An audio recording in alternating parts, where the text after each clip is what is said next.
Hi, this is Kathy Garver, and you're listening to TV Confidential.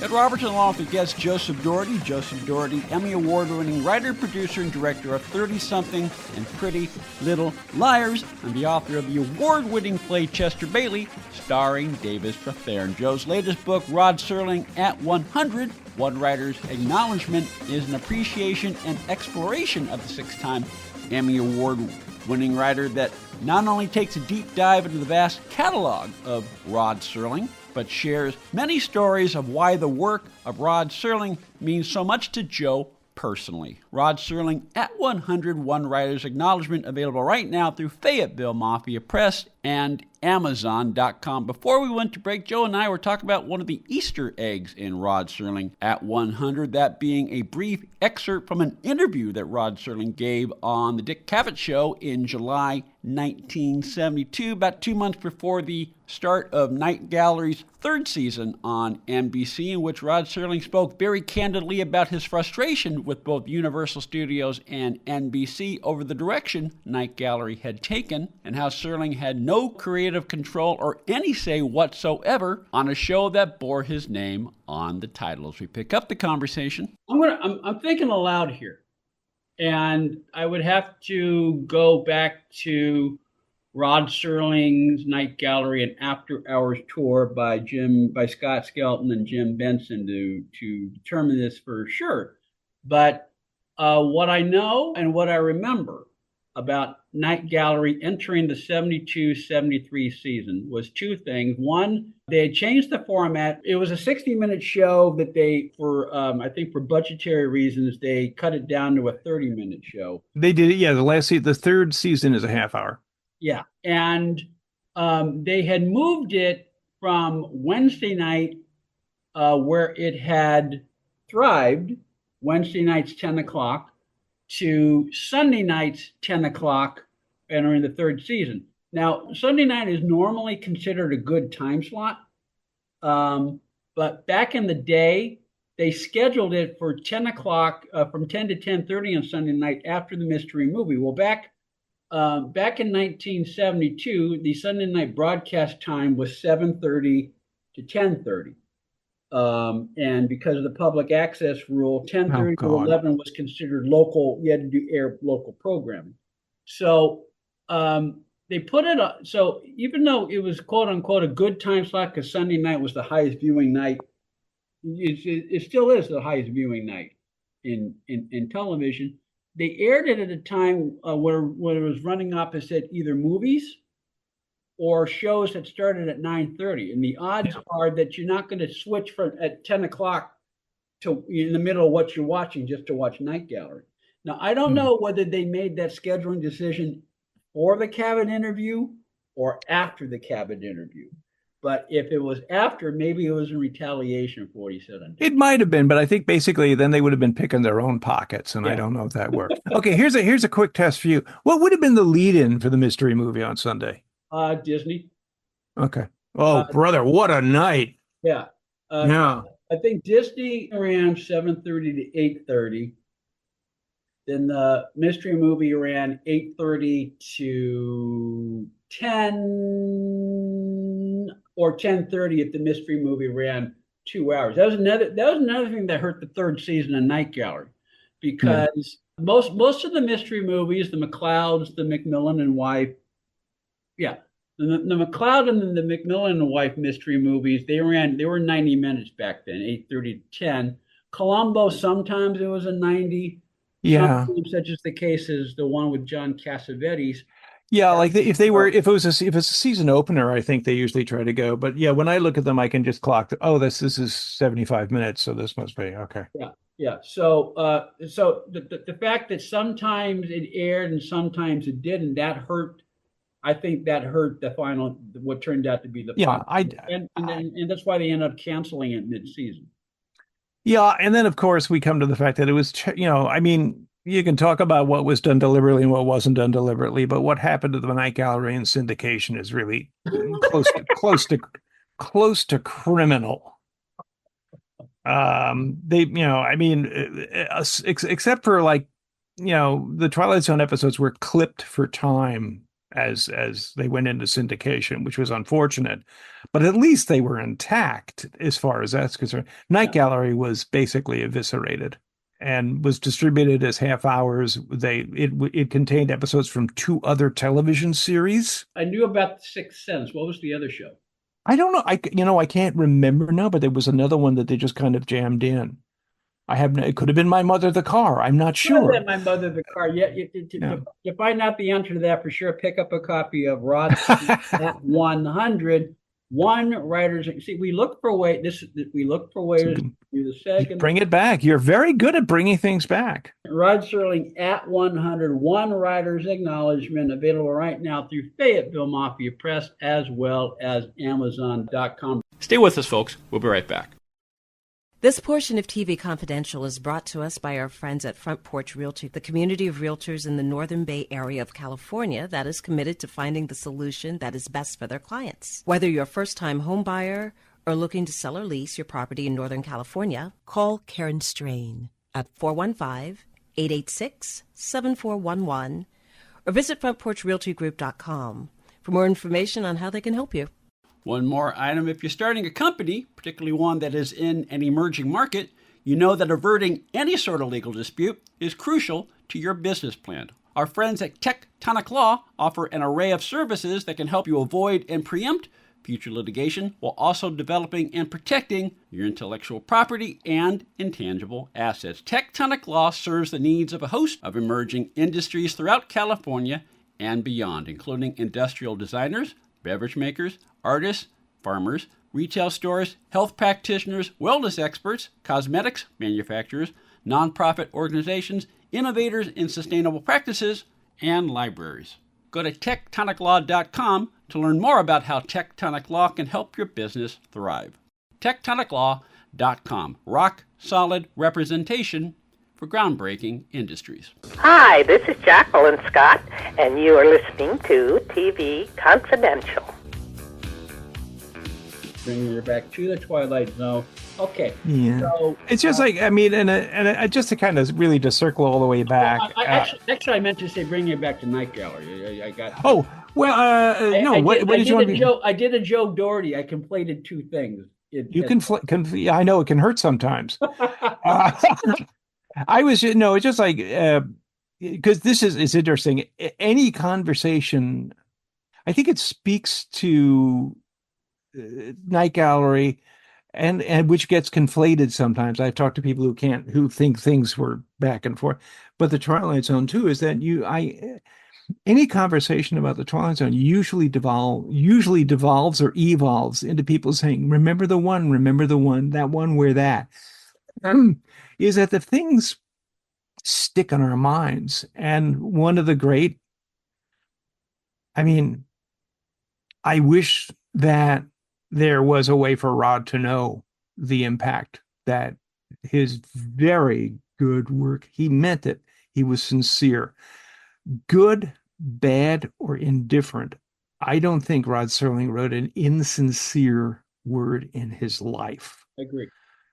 He took authorship very seriously, which is why when you look at, again, on Paramount Plus, or if you look at the Blu-rays, which include the billboards for the original broadcast episodes, in which he promos next week's show, I have not seen one of those promos where he doesn't say the name of the writer of the next episode, unless it was on his, and then he doesn't talk about it.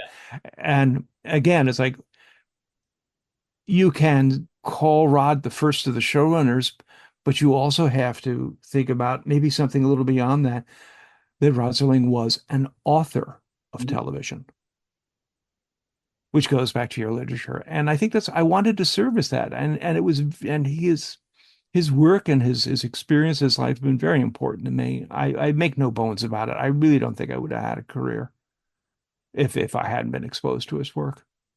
And I've just got, so what the book is like it says on the cover, it's acknowledgement and gratitude.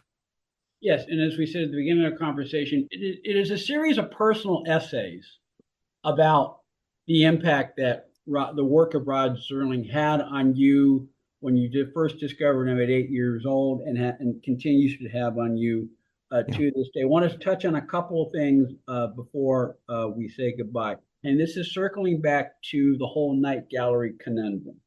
We talked about how even though it has his name on the show, it doesn't have a stamp on the show for reasons you explained and that Jim and Scott Skelton have explained. And yet it includes one episode in particular that is widely considered one of the best things he ever wrote, which is they're tearing down Tim Riley's bar. Yes, yes. And it's interesting to look at Tim Riley's bar because it seems to exist in a space between the two series, in that you can very easily see it as a Twilight Zone episode. It's a man at the end of it, as is the case with so many characters in so many episodes, a man at the end of his rope. And what happens? Does he let go of the rope? Does he find a way to pull himself up on the rope? I think, and I talk about this in the book because, I think if it was a Twilight Zone episode, it would have had a different ending. Because the ending of the Night Gallery episode, which is it's William Wyndham. Yeah. And it's interesting. I think there's something that I think the Night Gallery guys talked about this too, is when they realized how good Tim Riley's bar was, they were furious that they only had William Wyndham in it. Why didn't you tell me this was that good? We could have gotten somebody really big for this.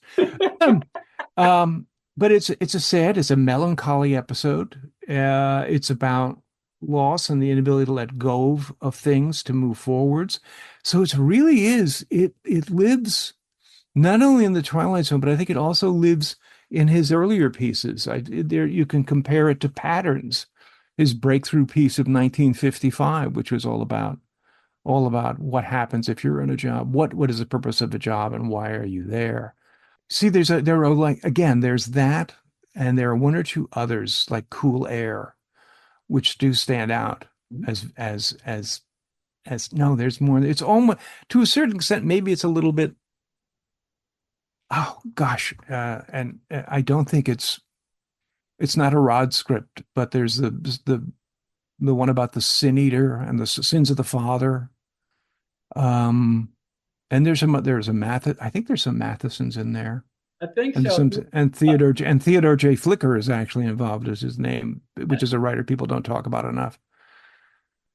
Theodore Flicker, among his many contributions to television, he's the co-creator of Barney Miller. And even though he had nothing to do with the series as we know it that Danny Arnold produced and that Hal Linden starred in for 10 years, he wrote the pilot for a show that was developed into Barney Miller, and because the pilot was based on something he originated by guild rule, he gets the created by credit.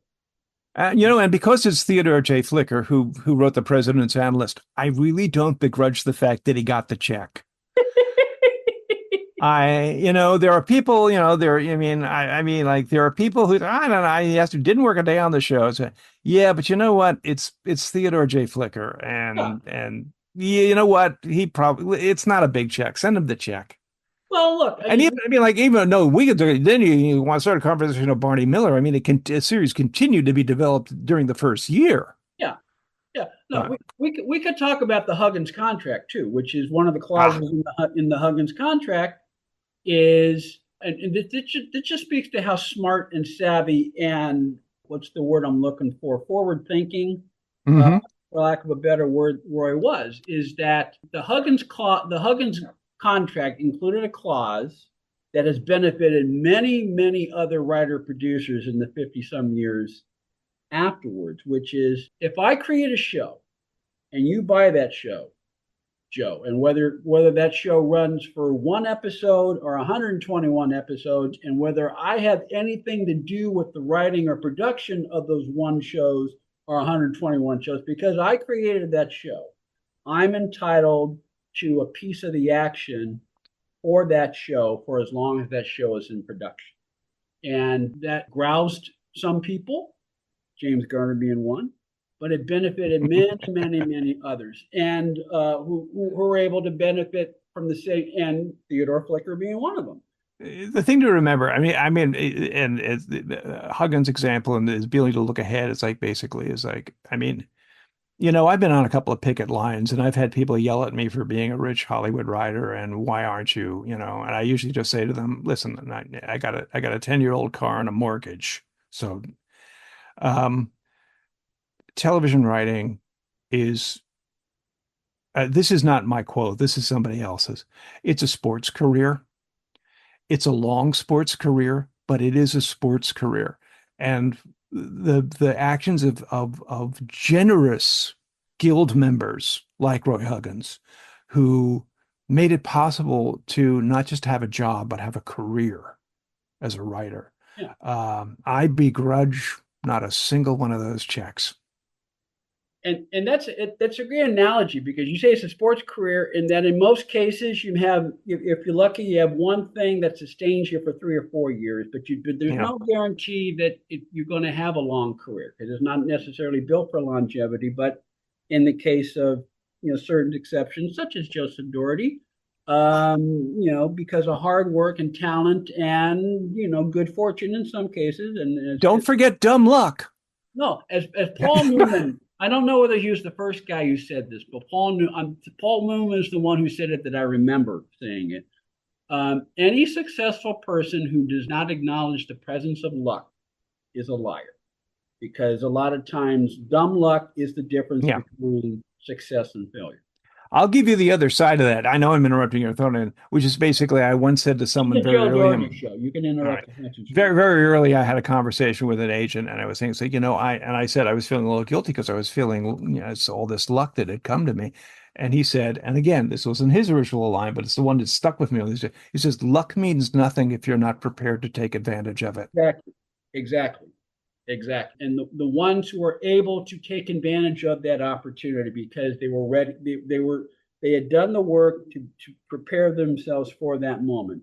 That makes the difference. And so Rod Serling at 101 Writer's Acknowledgement by Joseph Dougherty, available Fayetteville Mafia Press and Amazon.com. Joe will stay with us for one more segment. We hope you'll stay with us as we continue our conversation here on TV Confidential.